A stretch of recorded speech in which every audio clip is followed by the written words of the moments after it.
मध्य प्रदेश के एक दूरस्थ गांव सतपुर में लोग अपनी प्राचीन हिंदू परंपराओं और पूजा स्थलों के लिए प्रसिद्ध थे।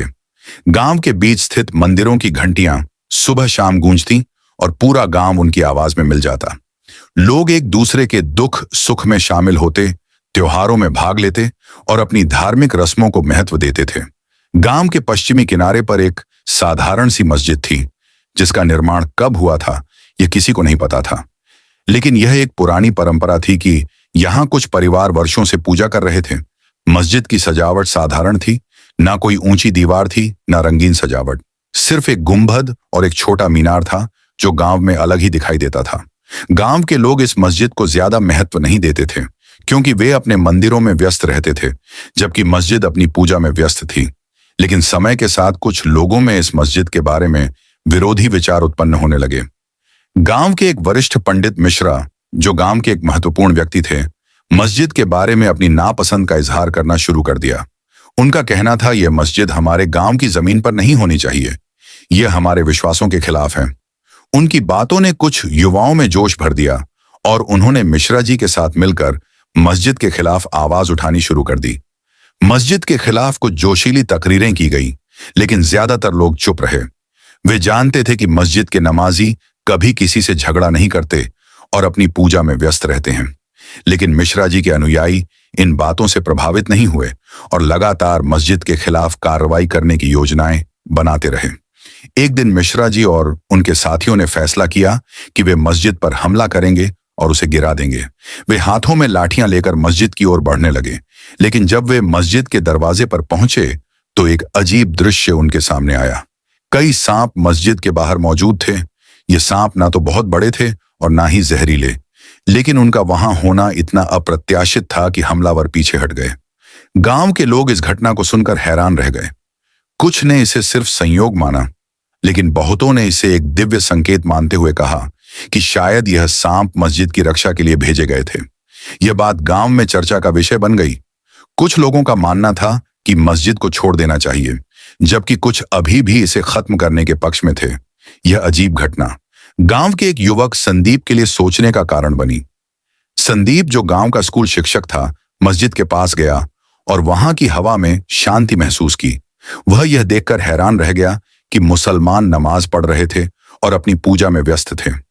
उसके मन में एक सवाल उठा कि अगर यह लोग किसी को नुकसान नहीं पहुंचा रहे हैं, तो उनके पूजा स्थल को क्यों निशाना बनाया जा रहा है। संदीप के सवालों ने उसे मस्जिद के बारे में और जानने की प्रेरणा दी। वह बड़ों से इस बारे में बात करना चाहता था, लेकिन उससे पहले ही गांव में एक और अजीब घटना घटित हो गई। मस्जिद के सामने सांपों का फिर से प्रकट होना गांव में चर्चा का विषय बन गया। कुछ ने इसे सिर्फ संयोग कहा, लेकिन अन्य ने इसे एक आध्यात्मिक संकेत समझा।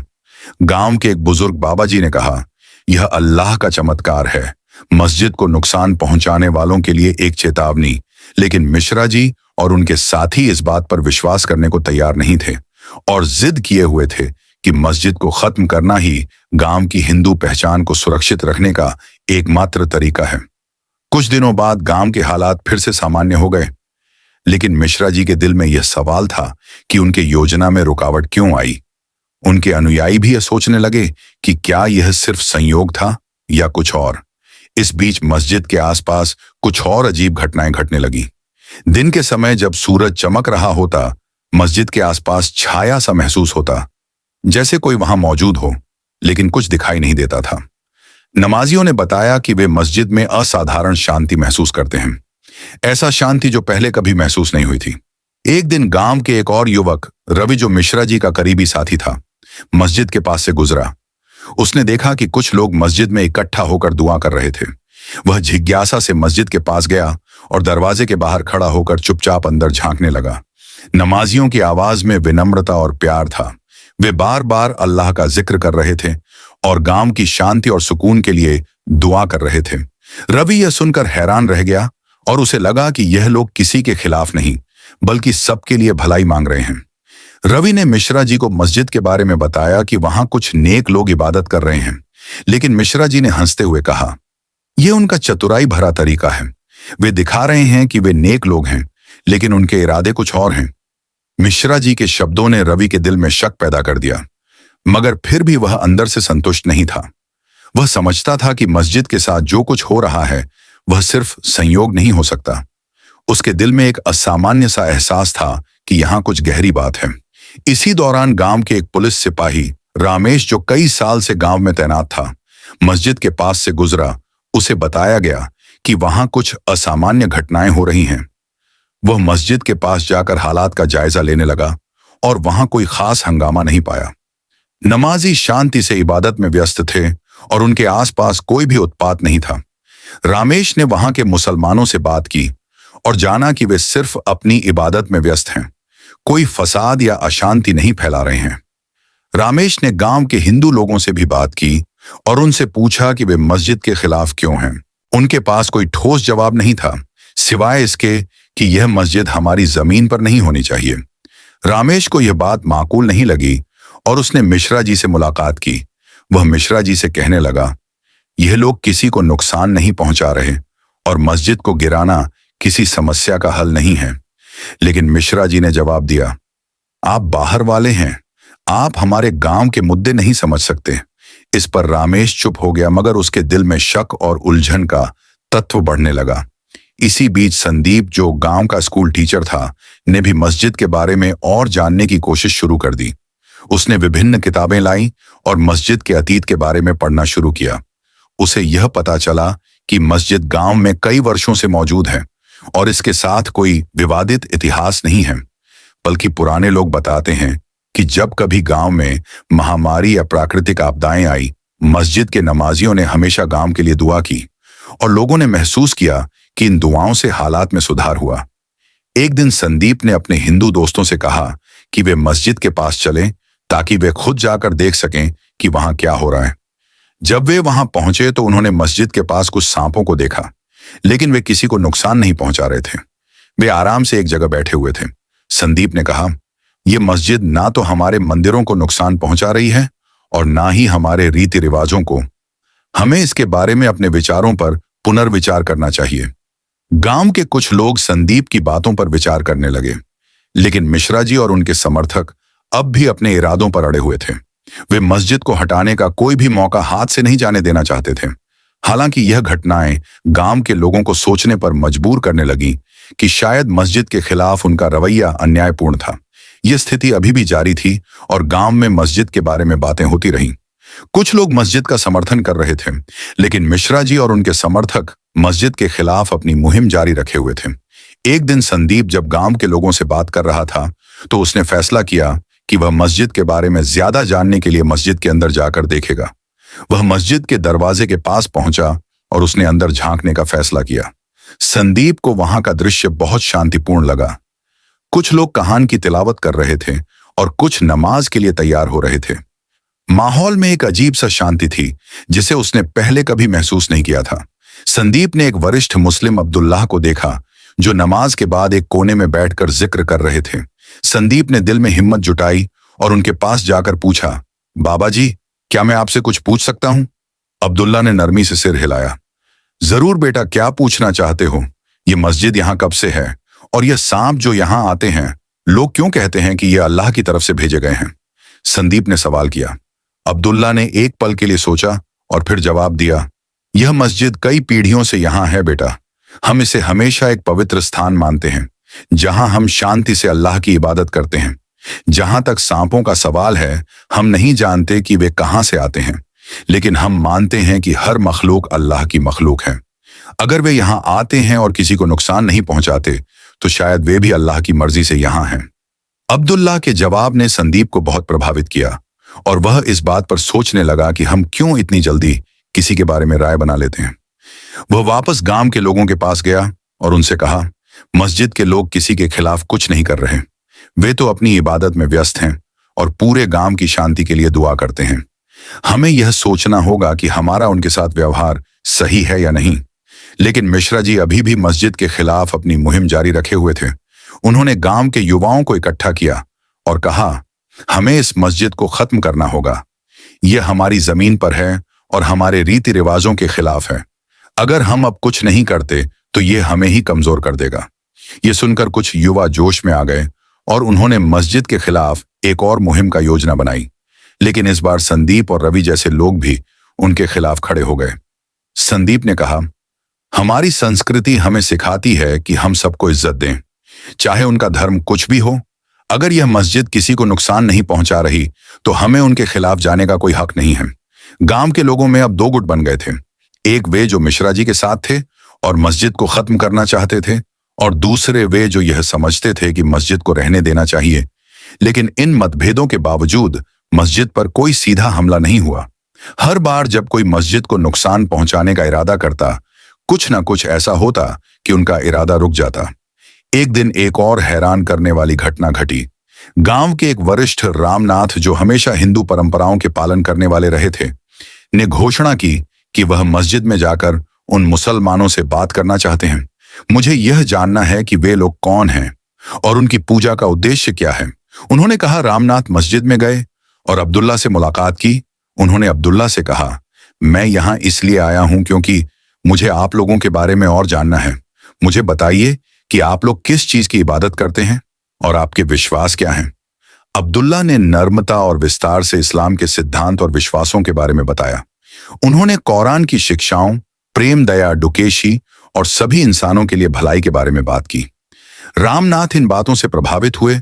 उन्हें महसूस हुआ कि जो चीज उन्होंने हमेशा दुश्मनी समझी थी, वह दरअसल एक शांति और सुकून का संदेश है। जब रामनाथ वापस गांव लौटे तो उन्होंने सभी को बताया कि मुसलमानों के खिलाफ उनका नजरिया गलत था। वे लोग किसी के खिलाफ नहीं हैं। उनका धर्म प्रेम और शांति का संदेश देता है। हमें उनके साथ मिलकर रहना चाहिए, ना कि उनके खिलाफ लड़ना चाहिए। उन्होंने कहा। रामनाथ की बातों ने गांव के कुछ और लोगों के दिलों को नरम किया। लेकिन यह कहानी यहीं खत्म नहीं हुई। दरअसल यह तो सिर्फ शुरुआत थी। गांव के माहौल में जो बदलाव आ रहा था, वह जल्द ही एक बड़े खुलासे और एक महत्वपूर्ण मोड़ की ओर बढ़ने वाला था। गांव में मस्जिद के खिलाफ उठने वाली मुहिमें और मुसलमानों के खिलाफ नफरत भरी बातें तेज हो गई थीं। मिश्रा जी की अगुवाई में कई लोग इस बात पर जोर दे रहे थे कि मस्जिद को खत्म करना जरूरी है। लेकिन हर बार जब वे अपने इरादों को अमली जामा पहनाने के करीब पहुंचते, कुछ ऐसा होता जो उन्हें पीछे हटने पर मजबूर कर देता। कभी रहस्यमय सांप उनके रास्ते में आ जाते, तो कभी रात के अंधेरे में डरावनी आवाजें गूंजने लगती। यह सभी घटनाएं गांव के लोगों के दिलों में डर पैदा करने लगी। इसी दौरान संदीप और रवि ने मस्जिद में अपनी पहली मुलाकात के बाद वहां के नमाजियों के बारे में और जानने का फैसला किया। उन्होंने अब्दुल्ला से कई बार मुलाकात की, जिन्होंने नर्मता और प्रेम के साथ उनके सवालों के जवाब दिए। अब्दुल्ला ने उन्हें इस्लाम की बुनियादी शिक्षाओं, कुरान के संदेश और नमाज के दर्शन के बारे में बताया। संदीप और रवि, जो पहले इन सभी बातों को केवल दुश्मनी की नजर से देखते थे, अब हैरान हो रहे थे कि इन लोगों के दिलों में कितनी प्रेम और शांति है। एक शाम संदीप ने अब्दुल्ला से पूछा, ये सांप वाकई कहां से आते हैं और वे हर बार हमें क्यों रोकते हैं? अब्दुल्ला ने मुस्कुराते हुए कहा, बेटा, हम भी नहीं जानते कि वे कहां से आते हैं, लेकिन हमें यकीन है कि हर मखलूक अल्लाह की मर्जी से यहां आती है। अगर वे हमें नुकसान नहीं पहुंचाते और हमें शांति से इबादत करने देते हैं, तो हमें उनसे डरने की जरूरत नहीं है। संदीप के दिल में एक अजीब सी भावना पैदा हो रही थी। वह जानता था कि मिश्रा जी और उनके साथी मस्जिद के खिलाफ अपनी मुहिम जारी रखे हुए हैं, लेकिन अब उसे उनके विचारों पर शक होने लगा था। उसने रवि से कहा, रवि, हमें यह बात गांव के लोगों को बतानी चाहिए कि यह लोग किसी के दुश्मन नहीं हैं। वे तो शांति से रह रहे हैं और हमें कोई नुकसान नहीं पहुंचा रहे। रवि ने कुछ पल सोचा, फिर कहा, लेकिन मिश्रा जी को कैसे मना करें? वे तो पहले ही हमारे खिलाफ हो चुके हैं। अगर हमने यह बात कही तो वे हमें भी अपना दुश्मन समझ लेंगे। हमें खतरा मोल लेना होगा, संदीप ने जवाब दिया। अगर हम चुप रहे तो शायद वे लोग मस्जिद को नुकसान पहुंचा देंगे। इसी दौरान गांव के कुछ और लोग भी मस्जिद के बारे में सकारात्मक बातें करने लगे। कुछ बुजुर्ग, जिन्होंने कई साल पहले मस्जिद की निर्माण देखी थी, ने बताया कि यह जगह हमेशा से एक पवित्र स्थान रही है, जहां लोग शांति और दुआ के लिए आते थे। उनकी बातों ने गांव के कुछ युवाओं के दिलों को नरम किया, लेकिन मिश्रा जी और उनके साथी अभी भी अपनी मुहिम पर डटे हुए थे। एक दिन मिश्रा जी ने घोषणा की कि वे मस्जिद के खिलाफ एक बड़ा कदम उठाने वाले हैं। गांव के लोगों को एक बैठक के लिए बुलाया गया, जहां उन्होंने कहा, यह मस्जिद हमारे गांव के लिए एक खतरा है। अगर हम इसे खत्म नहीं करेंगे तो यह हमारे रीति रिवाजों और हमारे बच्चों के भविष्य को खत्म कर देगी। लेकिन इस बार संदीप ने बैठक में अपनी बात कहने का फैसला किया। मिश्रा जी, क्या हमने इन लोगों के साथ बैठकर बात करने की कोशिश की है? क्या हमने यह जानने की कोशिश की है कि वे क्या चाहते हैं? उसने गांव के लोगों से कहा, मैंने उनसे बात की है और वे किसी के खिलाफ नहीं हैं। वे तो शांति से इबादत करते हैं और सभी के लिए दुआ करते हैं। शायद हमें उनके बारे में अपनी राय पर पुनर्विचार करना चाहिए। मिश्रा जी ने गुस्से में कहा, क्या तुम उनके पक्षधर बन रहे हो? क्या तुम चाहते हो कि हम अपनी जमीन और अपनी संस्कृति उन्हें सौंप दें? नहीं, संदीप ने नम्रता से जवाब दिया। मैं बस ये कह रहा हूं कि हमें उनके साथ बैठकर बात करनी चाहिए, ना कि उन्हें अपना दुश्मन मानना चाहिए। संदीप की बातों ने गांव के कुछ और लोगों को प्रभावित किया, लेकिन मिश्रा जी की कठोरता और जिद के बावजूद गांव में एक नई सोच उत्पन्न होने लगी। लोग सवाल करने लगे कि क्या उनकी विरोधाभास सच में सही है या यह सिर्फ डर और अज्ञानता पर आधारित है। यह सब एक नए मोड़ की ओर इशारा कर रहा था। गांव में जो बदलाव आ रहा था वह जल्द ही एक बड़े खुलासे और महत्वपूर्ण फैसले की ओर बढ़ने वाला था। संदीप की बातों ने गांव के कुछ लोगों को सोचने पर मजबूर कर दिया, जो पहले बिना सोचे समझे मिश्रा जी की बातों पर चलते थे। अब वे मस्जिद के नमाजियों के खिलाफ हर कदम पर सवाल उठाने लगे। गांव की महिलाएं, जो शुरुआत में मस्जिद को खतरे के रूप में देखती थीं, अब यह देखकर हैरान थी कि वहां के लोग हमेशा मुस्कुराते हुए उनका स्वागत करते हैं। यहां तक कि कुछ बच्चे, जो पहले मस्जिद के पास जाने से डरते थे, अब इसके पास खेलने जाने लगे थे। मिश्रा जी ने इस बदलाव को महसूस किया और उनका गुस्सा बढ़ता गया। उन्होंने फैसला किया कि इस बार मस्जिद के खिलाफ एक और बड़ा कदम उठाया जाएगा। इस बार वे कुछ शरारती युवाओं को इकट्ठा करके मस्जिद पर रात के समय हमला करने की योजना बना रहे थे। मिश्रा जी ने कहा, हमें उनका सुकून तोड़ना होगा, वरना यह गांव पर काबिज हो जाएंगे। दूसरी ओर संदीप ने महसूस किया कि हालात तेजी से बिगड़ रहे हैं। वह जानता था कि मस्जिद के लोग हमलावरों के सामने हाथ नहीं उठाएंगे, क्योंकि वे शांतिपूर्ण लोग थे, लेकिन वह इन शांतिपूर्ण लोगों को किसी भी प्रकार के नुकसान से बचाने के लिए कुछ करना चाहता था। एक दिन संदीप ने अब्दुल्ला से बात की। अब्दुल्ला चाचा, मैंने सुना है कि मिश्रा जी हमले की तैयारी कर रहे हैं। मुझे आपकी मदद चाहिए। अब्दुल्ला ने नर्मता से कहा, बेटा, हमलावरों का मुकाबला नहीं करेंगे, लेकिन हम अल्लाह पर भरोसा रखेंगे। आप देखेंगे कि अल्लाह अपने घर की सुरक्षा कैसे करता है। यह सुनकर संदीप का दिल और भी चिंतित हो गया। उसे महसूस हुआ कि वह खुद भी किसी प्रकार की जिम्मेदारी महसूस कर रहा था, जैसे उसे इन निर्दोष लोगों की मदद करनी हो। वह गांव के कुछ और युवाओं के पास गया जो पहले मिश्रा जी के साथ थे, और उन्हें समझाने की कोशिश की। हमें इन लोगों के खिलाफ कुछ नहीं करना चाहिए। वे हम पर कभी हमला नहीं करते, तो हम क्यों उन्हें नुकसान पहुंचाएं? कुछ युवाओं ने उसकी बात मान ली, लेकिन कुछ अब भी मिश्रा जी के साथ थे। संदीप ने तय किया कि वह अपनी कोशिश जारी रखेगा, चाहे नतीजा कुछ भी हो। एक रात जब मिश्रा जी और उनके साथियों ने मस्जिद पर हमले की योजना बनाई, तो कुछ अजीब हुआ। जैसे ही वे मस्जिद के पास पहुंचे, अचानक दर्जनों सांप सामने आ गए। यह था सांप जो पहले केवल नमाज के समय दिखाई देते थे। इस बार उस समय प्रकट हुए जब हमलावर आगे बढ़ने की कोशिश कर रहे थे। हमलावर तुरंत रुक गए और पीछे हटने लगे। यह कैसे हो सकता है? मिश्रा जी के एक साथी ने हैरान होकर कहा। मिश्रा जी ने भी घबराकर पीछे हटने का इशारा किया। उनके दिलों में डर बैठ गया कि शायद यह अल्लाह का कोई संकेत है कि उन्हें रुक जाना चाहिए। यह घटना गांव के लोगों के दिलों में एक नई रोशनी लेकर आई। लोगों ने महसूस किया कि यह मस्जिद सच में एक खास जगह है और यहाँ के लोग किसी के दुश्मन नहीं हैं। संदीप की बातें अब गांव वालों के लिए ज्यादा स्वीकार्य हो गई। इसके बाद मिश्रा जी ने गांव में और कोई कार्यवाही करने से बचने का निर्णय लिया, मगर संदीप जानता था कि अभी सब कुछ खत्म नहीं हुआ था। यह सिर्फ शुरुआत थी और उसे अब भी गांव के लोगों को शांति और प्रेम का संदेश देना था, ताकि वे मस्जिद को एक दुश्मन की बजाय एक आशीर्वाद के रूप में स्वीकार करें। हमले की कोशिश नाकाम होने के बाद गांव के कुछ लोगों के दिलों में बदलाव आने लगा था। वे लोग जो पहले मिश्रा जी के साथ थे, अब सोचने पर मजबूर हो गए कि शायद मस्जिद के खिलाफ उनकी नाराजगी बेबुनियाद थी। सांपों का बार बार दिखाई देना, हमलावरों का पीछे हटना और मस्जिद के नमाजियों का कभी किसी के खिलाफ न उठना, ये सब गांव के लोगों को हैरान कर रहा था। गांव के बुजुर्गों में से कुछ ने कहना शुरू कर दिया, शायद यह कोई संकेत है। हम बिना वजह उन लोगों के खिलाफ खड़े हो रहे हैं जो हमें कोई नुकसान नहीं पहुंचा रहे। अब्दुल्ला की बातें भी गांव में चर्चा का विषय बनने लगी। संदीप ने भी अवसर को भांपते हुए गांव के युवाओं को बार बार समझाने की कोशिश की कि मस्जिद के नमाजी उनके दुश्मन नहीं हैं। वे युवा जो पहले मिश्रा जी की बातों पर विश्वास करते थे, अब संदीप की बातों पर विचार करने लगे। एक युवा करण जो मिश्रा जी के बहुत करीब था, ने एक दिन संदीप से कहा, मैंने भी सोचा था कि यह लोग हमें नुकसान पहुंचाना चाहते हैं, मगर शायद मैं गलत था। मैंने कभी मस्जिद के अंदर जाकर नहीं देखा। क्या तुम मेरे साथ वहां जा सकते हो? संदीप के लिए यह एक बड़ी सफलता थी। वह कर्ण को लेकर मस्जिद गया, जहां अब्दुल्ला ने हमेशा की तरह नम्रता और प्रेम के साथ उनका स्वागत किया। करण ने मस्जिद के अंदर का शांति महसूस किया, नमाजियों की विनम्रता देखी और कुरान की तिलावत सुनी। वह बहुत प्रभावित हुआ। इसके बाद करण ने स्वीकार किया, यह तो सच में एक शांतिपूर्ण जगह है। यहां की बातें दिल को छूने वाली हैं। मैंने उनके बारे में गलत समझा था। यह बदलाव गांव के बाकी लोगों को भी दिखाई देने लगा।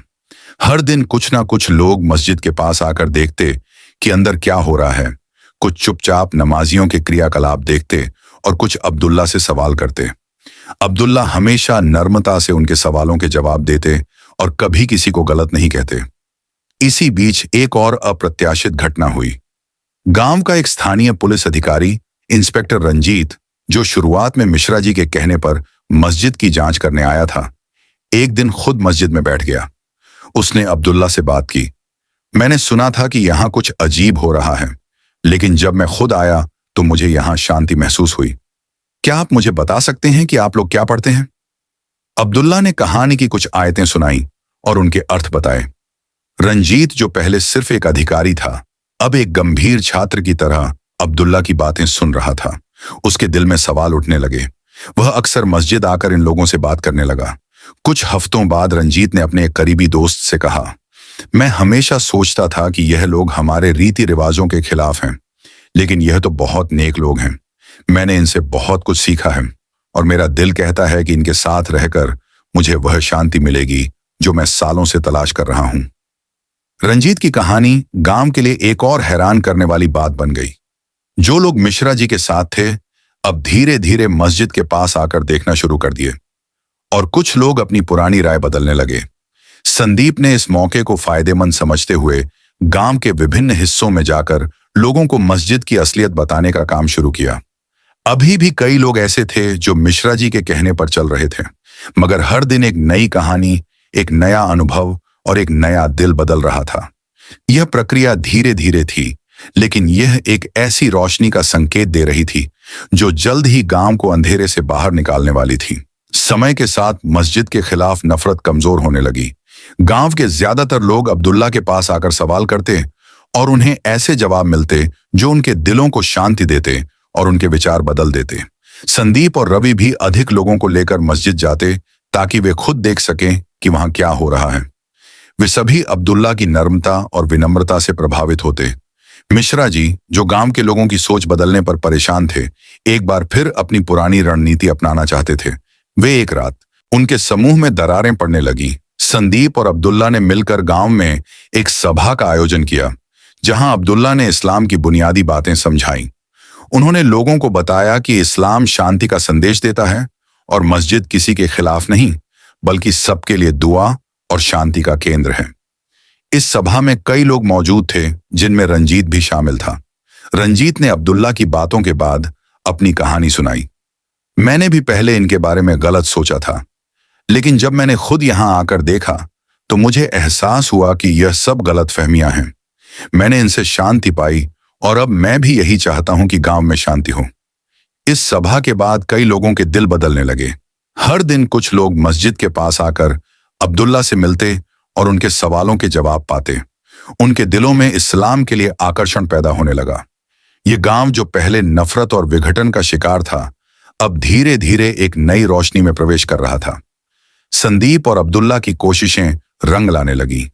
गांव के कई लोगों ने महसूस किया कि मस्जिद के नमाजी उनके दुश्मन नहीं हैं, बल्कि उनके लिए शांति का स्रोत हैं। अब वे मस्जिद के खिलाफ नफरत के बजाय इसके बारे में जानने की कोशिश करने लगे। यह बदलाव मिश्रा जी और उनके समर्थकों के लिए असहनीय था। वे समझ नहीं पा रहे थे कि उनकी सारी कोशिशों के बावजूद लोग क्यों उनके खिलाफ हो रहे हैं। एक दिन गांव के कुछ बुजुर्ग अब्दुल्ला के पास आए। उनमें से एक पंडित रामनाथ, जो पहले मस्जिद के खिलाफ थे, अब्दुल्ला से कहने लगे, हमने आपके बारे में बहुत सुना है और हम खुद देखना चाहते हैं कि आपकी इबादत कैसी है और आप लोग क्या शिक्षा देते हैं। अब्दुल्ला ने उन्हें मस्जिद में स्वागत किया और उन्हें कुरान की कुछ आयतें सुनाई। अब्दुल्ला की नरमी और सच्चाई पंडित रामनाथ के दिल को छू गई।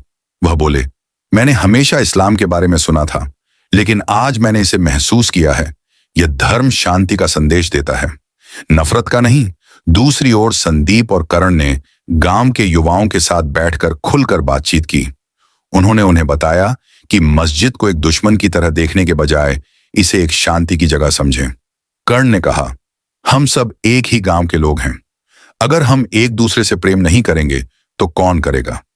इस दौरान मिश्रा जी ने फिर से मस्जिद के खिलाफ एक योजना बनाई, लेकिन जब वह अपने समर्थकों के साथ मस्जिद के पास पहुंचे तो अचानक वही सांप प्रकट हो गए। सांपों को देखकर उनके साथियों ने डरकर पीछे हटना शुरू कर दिया। इस घटना के बाद गांव के लोग मस्जिद में ज्यादा आने लगे। वे अब्दुल्ला से सवाल करते, उनकी बातें सुनते और अपनी जिंदगी में सकारात्मक बदलाव लाने की कोशिश करते। अब गांव में केवल एक ही उद्देश्य था, शांति, भाईचारा और एक दूसरे की मदद।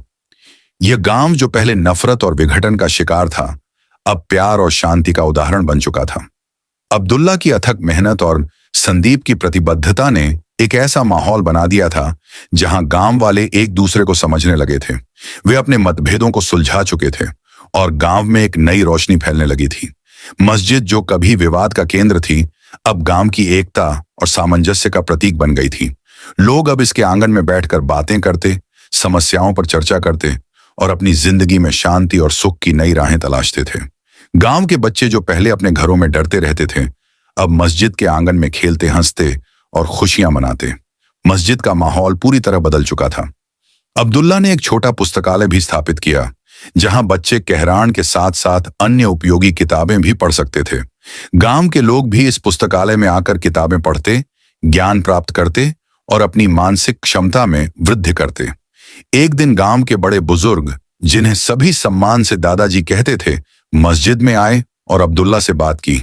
बेटा, मैंने अपनी जिंदगी में बहुत कुछ देखा है, लेकिन आज मैं दिल से कह सकता हूं कि यह गांव पहले से बेहतर हो चुका है। यह सब आपकी मेहनत और नेक नियत की बदौलत हुआ है। अब्दुल्ला ने मुस्कुराते हुए जवाब दिया, दादाजी, यह सब अल्लाह का करम है। मैंने तो केवल नियत की और अल्लाह ने उसे स्वीकार कर लिया। मिश्रा जी, जो पहले मस्जिद के कड़े विरोधी थे, भी अब मस्जिद में अक्सर आने लगे थे। उन्होंने एक दिन अब्दुल्ला से कहा, आपने मुझे गलत साबित कर दिया। मैं सोचता था कि आप लोग हमारे दुश्मन हैं, लेकिन आप तो हमारे दोस्त और शुभचिंतक निकले। अब्दुल्ला ने उनसे कहा, हम सभी एक अल्लाह के बंदे हैं। हमें एक साथ प्यार और भाईचारे से रहना चाहिए। मिश्रा जी की आंखों में आंसू थे। उन्होंने अब्दुल्ला से वादा किया कि वे अपने बाकी समर्थकों को भी समझाएंगे कि मस्जिद के खिलाफ नफरत छोड़ दें। उन्होंने कहा, मैं खुद लोगों को बताऊंगा कि आप कितने अच्छे इंसान हैं। यह बदलाव सिर्फ गांव तक सीमित नहीं रहा, आसपास के लोग भी इस गांव की मिसाल देने लगे। वे कहते, अगर एक छोटे से गांव में लोग अपनी नफरत छोड़कर एक दूसरे के साथ प्यार से रह सकते हैं, तो हम क्यों नहीं। अब्दुल्ला और संदीप की कोशिशों ने एक ऐसी मुहिम पैदा कर दी थी जो गांव की सीमा से बाहर निकलकर पूरे इलाके में फैल गई थी। गांव के युवक, जो पहले धर्म के आधार पर विवादों में उलझे रहते थे, अब एक नए जोश और उत्साह के साथ मस्जिद में आने लगे। वे अब्दुल्ला से जिंदगी के मुद्दों पर सलाह लेते, अपनी पढ़ाई में मदद प्राप्त करते और अपनी व्यक्तित्व को सुधारने के लिए उनकी मार्गदर्शन प्राप्त करते। अब्दुल्ला हर किसी के सवालों का जवाब नम्रता और ज्ञान से देते और उन्हें हमेशा प्यार और शांति का संदेश देते। एक दिन गांव के स्कूल के हेडमास्टर ने अब्दुल्ला से अनुरोध किया कि वह स्कूल में आकर बच्चों को एक लेक्चर दें। अब्दुल्ला ने इस निमंत्रण को स्वीकार किया और स्कूल के बच्चों को नैतिकता, मानव भाईचारे और अल्लाह की इबादत के महत्व पर बात की। उनके शब्दों ने बच्चों के दिलों पर गहरा प्रभाव छोड़ा। उस दिन के बाद बच्चे अब्दुल्ला को मस्जिद वाले अंकल कहकर पुकारते और उनके साथ समय बिताने के लिए बेकरार रहते। मस्जिद की रौनक बढ़ने के साथ गांव के बुजुर्ग भी ज्यादा समय वहां बिताने लगे। वे अब्दुल्ला से अपनी जिंदगी के अनुभव साझा करते और अब्दुल्ला उनके मुद्दों को ध्यान से सुनते। उन्होंने मस्जिद को एक ऐसा केंद्र बना दिया था जहां गांव के लोग अपनी सभी परेशानियों के साथ आ सकते थे और शांति पा सकते थे। पुलिस भी गांव में शांति और सद्भाव की इस हवा को देखकर हैरान थी। एक दिन पुलिस के एक अधिकारी ने अब्दुल्ला से मुलाकात की और कहा, आपने इस गांव में वह कर दिखाया है जो हम वर्षों में नहीं कर सके। यहाँ के लोग अब एक दूसरे से प्यार करते हैं और यह सब आपकी शिक्षाओं की बदौलत हुआ है। अब्दुल्ला ने जवाब दिया, यह अल्लाह का करम है। मैंने तो बस लोगों को कुरान के संदेश को समझाने की कोशिश की है। गांव के लोग भी अब एक दूसरे के मुद्दों में मदद करने लगे थे। वे जान गए थे कि मस्जिद सिर्फ एक पूजा स्थल नहीं है, बल्कि वह जगह है जहां उनके जीवन में शांति, प्रेम और एकता आई है। वे मस्जिद को एक आशीर्वाद के रूप में देखने लगे थे और उन्होंने इसे सुरक्षित रखने का संकल्प लिया था। कुछ सालों बाद गांव के लोगों ने मस्जिद का विस्तार करने का निर्णय लिया। उन्होंने मिलकर चंदा इकट्ठा किया और अब्दुल्ला की मार्गदर्शन में एक नया हिस्सा बनवाया, जहां अधिक लोग बैठकर कुरान की शिक्षा प्राप्त कर सकें। मस्जिद के चारों ओर बागीचे भी लगाए गए ताकि लोग वहां शांति से बैठकर अल्लाह की इबादत कर सकें। अब्दुल्ला की मेहनत और गांव के लोगों की मदद ने एक ऐसा उदाहरण पेश किया जो पूरे इलाके में प्रसिद्ध हो गया। लोग इस गांव का जिक्र करते हुए कहते, यह वह जगह है जहां लोगों ने अपनी नफरतें खत्म की और प्यार के साथ जीना सीखा।